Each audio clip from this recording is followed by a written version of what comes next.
What is up, my thrifty friends? Tabs here from the Urban Goddess shop. Welcome back to my channel. Today's video, I am doing how to make sales when sales are slow.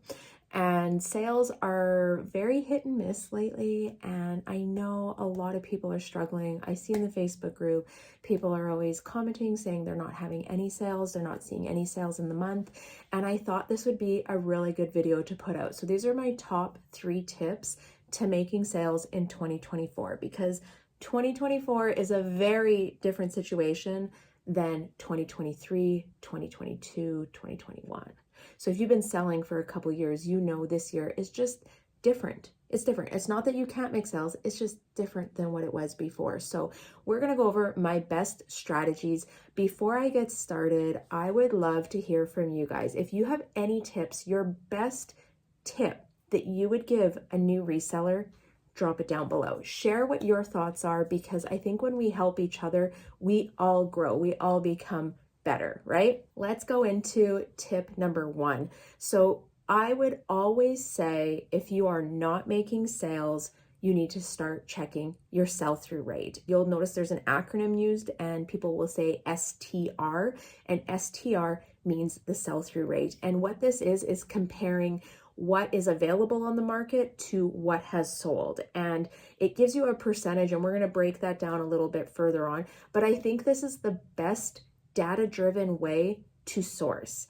And if your sourcing has been going by like what you feel and what you think is going to sell and you're not getting sales, then what you feel and what you think will sell isn't working. And for some people it does, but if you're finding that that method has not been working for you, this is where I think you should implement your sell-through rate checking, and this will improve your sales. Like, this is a guaranteed improve your sales. If you use this and you follow the percentage that I am going to recommend, I guarantee you will see an increase in sales. Even if it's only 2 more sales than what you are making, you will see an increase. So we're going to go through how to do this, and I want you to start implementing it, okay?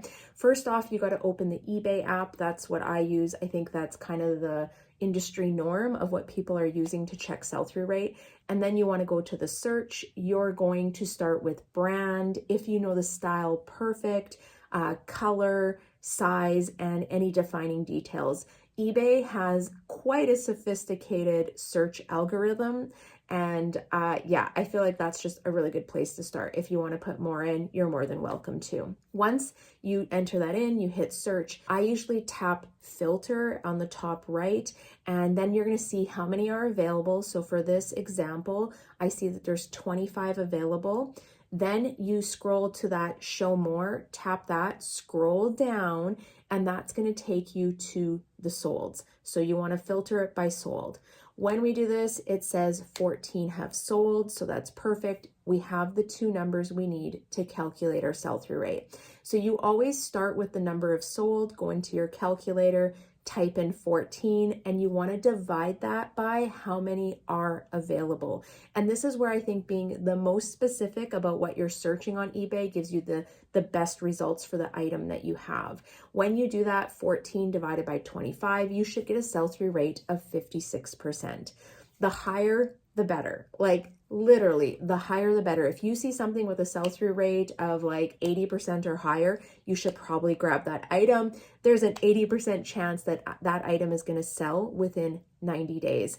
I think the absolute minimum that you would be shooting for is 50%.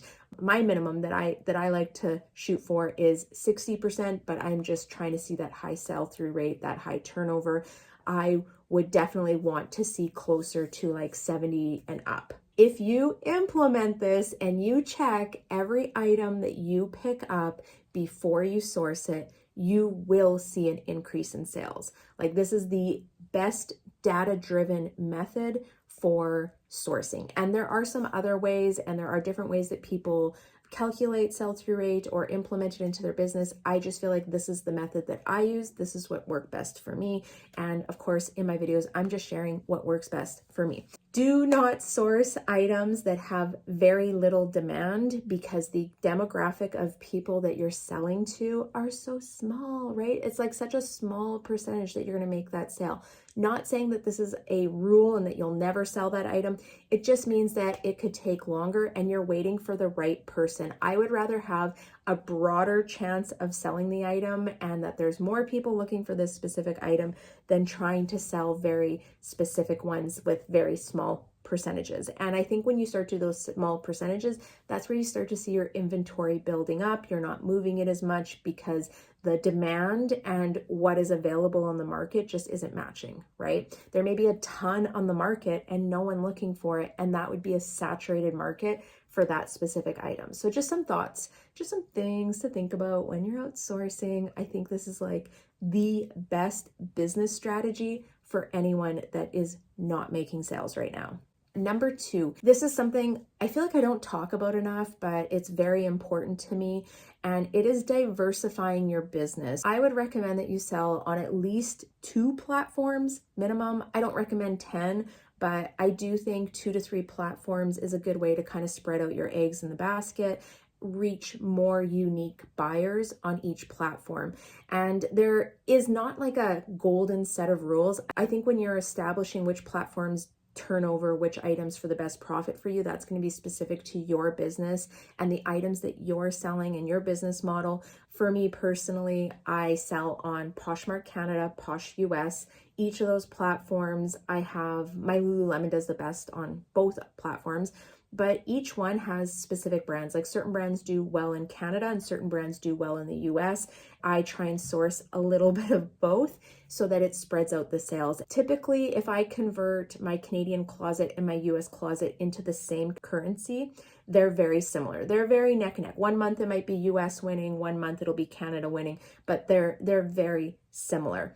And then for eBay, I just cross-list everything over to eBay, hoping that I can make sales over there. Because if you watched my last What Sold video, which I'm gonna pop up here, I actually have a higher ASP on eBay. I get more dollar for the items that I'm selling on eBay. So I'm always hoping that more items will sell over there, but it is my slower platform. And that's just because I feel like the grass grows where you water it. I don't really water eBay. It's just kind of like filler sales for me. Some of the other platforms that you can sell on is like Etsy, eBay, Depop, Grailed, there's Poshmark, there's McCaffrey, Curtsy, Facebook, like there's just so many. It's endless. I think those are the most popular ones.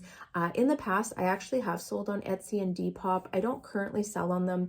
And I think it's just I'm not sourcing the niche that does the best on those sites. So if I was still sourcing a ton of vintage items, I definitely would be putting them onto Etsy. I felt like my vintage did very well and sold for good dollar over there. Also with Depop, I think if I was shopping for that demographic and those styles, I would be putting it on there as well, but I don't, so I've just narrowed it down to the platforms where I make the most sales and make the most money.